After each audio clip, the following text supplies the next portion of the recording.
Gamit ang ating improvise na kubog. Punta. Mr. Crab.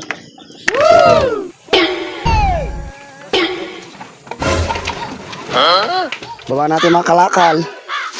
Sapi, pre. Dito kayo na dito. Yan. Prepare na natin ang ating gagamitin sa paggawa ng talangka trap.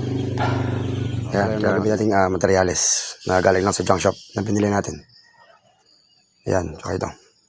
Dinamihan na natin mga 15 peraso. Kasi may manghingi rin na brads para pangumang sa ilog nila. Gawin natin mamaya. Tumila na naman ng ulan. Thank you, Lord. Right, kompleto na ang ating materyales sa paggawa ng talangka trap. Pagdiring iron, pangmarka, pansunog, panlagay na kilid trap, at syempre itong pinaka-mother battle na magsisilbing pinaka-trap at tali. Alright. Ay.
Yeah, boy.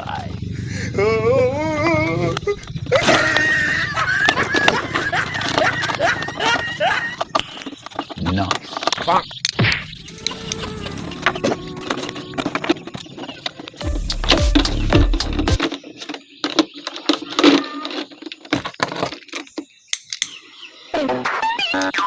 It's your order. It's my order. Yes. What's this? Luya. Ay, ang sarap. Ay, ang sarap. Ang sarap ng bigyan ni Mamang. Oh. Oh. May aso. Asukan na laki. Alright, gawa na po ang ating talangka trap. Lagyan natin ng butas. Diyan, may humangan doon sa ilog, anak, no? Sa ilog. Ilog. Oh. Panghuli ng crab. Oh. Yung like crab. Yes. Pa. Ha? Papa. Oh, Papa. Papa. Papa. oh. Pa, may pitong crab. Huli tayo bukas. Buka tayo ng ano. Magandang bait nga pala dito, ano. Yung mga asang sa palengke. Yung ano. Mga asang isda. Big natin dyan yung ano. Tilapia. Oh, pwede na. Nakakahuli din ng tilapia to. Tsaka ng ano. Mga shrimp. Oh. Big natin dyan. Tapos ito.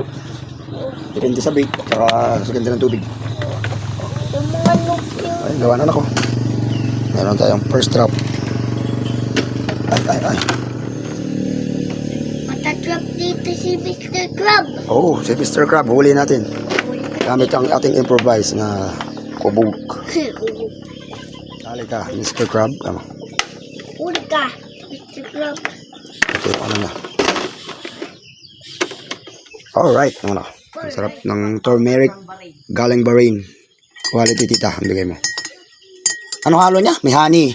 Tapos may lemon na. May luya. Sarap. Ulam mo ngayon. Parang ano to niya? Mga inasal. Ay ano? Gat ano? Pinabibili doon? Jollibee Roast. Ay, chicken star. Chicken star. Yeah. Golden brown. Jollibee 13. Maliit-liit. Ito malaki. Sa'yo yung dalawang hita. Basta akin yung mabuto. Masarap buto lang bilhin. Sa anak mo yung malalaman.